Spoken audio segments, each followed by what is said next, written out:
So now we know how to build our Vue app, how to output content or bind attributes, and that we can either set up some data in data and refer to that in our HTML code, or that we can also define methods which are called. It really depends on what you're building and what your application goal is in the end. Now, before we practice those first important concepts, there are a couple of other things you should know about Vue and how to work with its data. For example, let's say we have our course goals stored in data properties. We got our course goal A here, and we got our course goal B here. Master Vue and build amazing apps. So we got our two different goals here now. And instead of returning hard-coded strings here in output goal, I want to output one of these two goals which are defined in data. This is very easy to do in Vue, but it uses a special feature or a syntax which you should be aware of.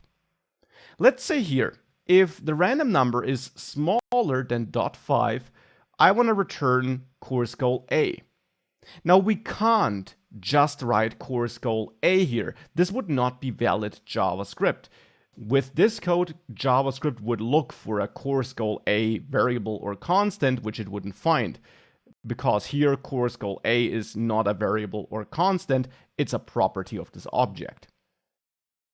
But instead, we can use a syntax which you probably wouldn't think that it works. You can use this.CourseGoalA. Now, depending on your level of JavaScript knowledge, this might look very strange. The this keyword is a core keyword in JavaScript, and it can be tricky.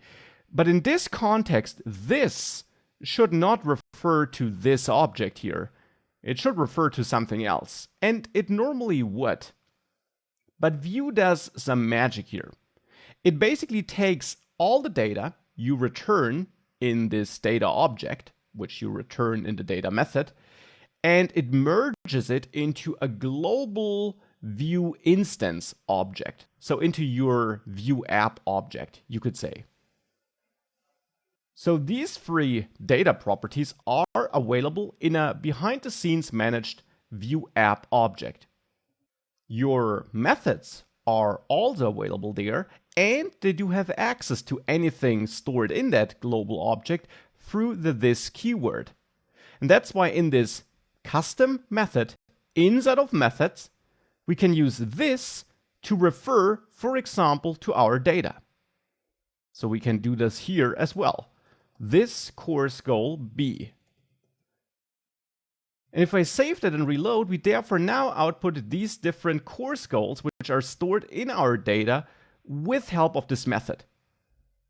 And having that knowledge of the this keyword and what it refers to inside of your methods in your Vue app, that's important because we're going to work with that a lot throughout this course.